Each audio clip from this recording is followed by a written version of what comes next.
Hello, welcome back to my channel. ഇന്ന് ഞാൻ ഇവിടെ വന്നിട്ടുള്ളത് എഗ് പിസ്സ ഉണ്ടാക്കുന്നതിൻ്റെ റെസിപ്പി പരിചയപ്പെടുത്താനാണ്. വളരെ സിമ്പിളായിട്ട് നമ്മുടെ വീട്ടിലുള്ള ഇൻഗ്രീഡിയൻസ് ഒക്കെ വെച്ചിട്ട് നല്ല ടേസ്റ്റി ആയിട്ടുള്ള എഗ് പിസ്സ റെഡിയാക്കി എടുക്കാം. അപ്പോൾ എല്ലാവരും വീഡിയോ സ്കിപ്പ് ചെയ്യാതെ മുഴുവനായിട്ടും കാണണം.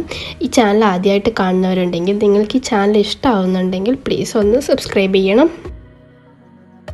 നമുക്ക് നേരെ വീഡിയോയിലോട്ട് പോവാം. ഈ ഒരു റെസിപ്പി റെഡിയാക്കാനായിട്ട് ആദ്യം തന്നെ ഒരു ബൗളിലോട്ട് 5 മുട്ട പൊട്ടിച്ചൊഴിച്ചു കൊടുക്കാം. മുട്ട ചേർത്ത് കൊടുത്ത ശേഷം ഇതൊരു സ്പൂൺ വെച്ചോ ഫോർക്ക് വെച്ചോ നന്നായിട്ടൊന്ന് മിക്സ് ചെയ്തെടുക്കണം. നന്നായിട്ട് മിക്സ് ചെയ്തെടുത്ത ശേഷം പിന്നെ നമുക്കിതിലേക്ക് ആവശ്യത്തിനുള്ള ഉപ്പ് ചേർത്ത് കൊടുക്കാം. പിന്നെ ഇതിലേക്ക് എരിവിന് ആവശ്യത്തിന് 1 ടീസ്പൂണോളം കുരുമുളക് ഞാൻ ചേർത്ത് കൊടുത്തിട്ടുണ്ട്. പിന്നെ ഇതിലേക്ക് ഒരു 3-4 അല്ലി വെളുത്തുള്ളി ചെറുതായിട്ട് കട്ട് ചെയ്തതും കൂടി ചേർത്ത് കൊടുക്കാം. എന്നിട്ടിത് മൂന്നും ഒന്നുകൂടി നന്നായിട്ട് മിക്സ് ചെയ്തെടുക്കാം. നന്നായിട്ട് മിക്സ് ചെയ്തെടുത്ത ശേഷം നമുക്കിത് റെഡിയാക്കി തുടങ്ങാം. അപ്പം ഞാൻ ഇതിന് വേണ്ടി ഒരു ഫ്രൈ പാനാണ് വെച്ചിട്ടുള്ളത്. പാൻ നന്നായിട്ട് ചൂടായി വരുമ്പോൾ ഇതിലേക്ക് 1 ടീസ്പൂണോളം ഓയിലാണ് ഞാൻ ചേർത്ത് കൊടുത്തിട്ടുള്ളത്. നിങ്ങൾക്ക് നിങ്ങളുടെ ഇഷ്ടത്തിനനുസരിച്ച് മാറ്റാം. നെയ്യോ ബട്ടറോ എന്താണോ നിങ്ങൾക്ക് താല്പര്യം അത് ചേർത്ത് കൊടുക്കാം. എന്നിട്ട് നന്നായിട്ട് ചൂടായ ശേഷം നമ്മൾ മിക്സ് ചെയ്ത് വെച്ചിട്ടുള്ള മുട്ടയുടെ മിക്സിൻ്റെ പകുതി ഇതിലേക്ക് ചേർത്ത് കൊടുക്കാം. ഇത് ഒഴിച്ചു കൊടുത്തതിന് ശേഷം പിന്നെ നമുക്കിതിലേക്ക് കുറച്ച് വെജിറ്റബിൾസ് ചേർത്ത് കൊടുക്കാം. അപ്പം ഞാനിവിടെ ചേർക്കുന്നത് കുറച്ച് സവാളയും തക്കാളിയും ക്യാപ്സിക്കമാണ് ചേർക്കുന്നത്. അപ്പോൾ ഇത് നമ്മുടെ ഇഷ്ടത്തിനനുസരിച്ച് കൂട്ടുകയും കുറക്കുകയും ചെയ്യാം. ഇത് ക്യൂബ്സ് ആയിട്ട് കട്ട് ചെയ്തിട്ടാണ് ചേർക്കുന്നത്. ഇതിൻ്റെ മേലെ ഞാൻ കുറച്ച് മല്ലിയില വിതറി കൊടുക്കുന്നുണ്ട്. ഓപ്ഷനിലാണ്, നിങ്ങൾക്ക് താല്പര്യം ഉണ്ടെങ്കിൽ ചെയ്യാം.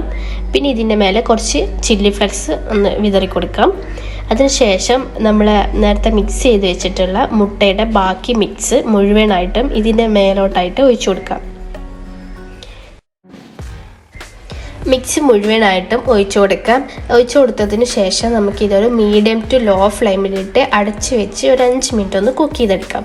അപ്പോഴേക്കും നമ്മുടെ മുട്ട നന്നായി കുക്കായി കിട്ടുന്നതായിരിക്കും. അപ്പോൾ ഇത് കാണുമ്പോൾ നമുക്ക് മനസ്സിലാവും ഒരു ഓംലേറ്റിൻ്റെ ഒക്കെ രീതിയിലാണ് ഉണ്ടാവുക. ഇനി നമുക്ക് ഇതിലേക്ക് പിസ്സയുടെ പ്രധാന ഘടകമായ ചീസ് ചേർത്ത് കൊടുക്കാം. അപ്പോൾ ഞാനിവിടെ മൊസറല്ല ചീസാണ് ചേർക്കുന്നത്. ചീസ് ഗ്രേറ്റ് ചെയ്തിട്ട് ഇതിൻ്റെ മേലെ മുഴുവനായിട്ട് കവർ ചെയ്യുന്ന വിധത്തിൽ തന്നെ ചീസ് ചേർത്ത് കൊടുക്കാം. അപ്പം നിങ്ങൾക്ക് ചീസിനോട് അധികം താല്പര്യമില്ലെങ്കിൽ ചീസിൻ്റെ അളവ് കുറക്കാവുന്നതാണ്. ഇനി ഈ ചീസ് ചേർത്തതിന് ശേഷം ഞാൻ ഇതിൻ്റെ മേലെ കുറച്ച് ഒറിഗാനോയും ചില്ലി ഫ്ലെക്സും ഒരു ഭംഗിക്ക് വേണ്ടി 2 ക്യാപ്സിക്കം റൗണ്ടിൽ കട്ട് ചെയ്ത് വെച്ചിട്ടുണ്ട്. ഇനി ഇത് നമുക്കൊന്ന് അടച്ച് വെച്ച് ചീസ് നന്നായിട്ട് മെൽട്ട് ആകുന്നത് വരെ കുക്ക് ചെയ്തെടുക്കാം. ഒരു 2 മിനിറ്റൊക്കെ കൊണ്ട് ചീസ് നന്നായിട്ട് കുക്കായി കിട്ടും. അപ്പോൾ നമുക്ക് ഫ്ലെയിം ഓഫ് ചെയ്യാം.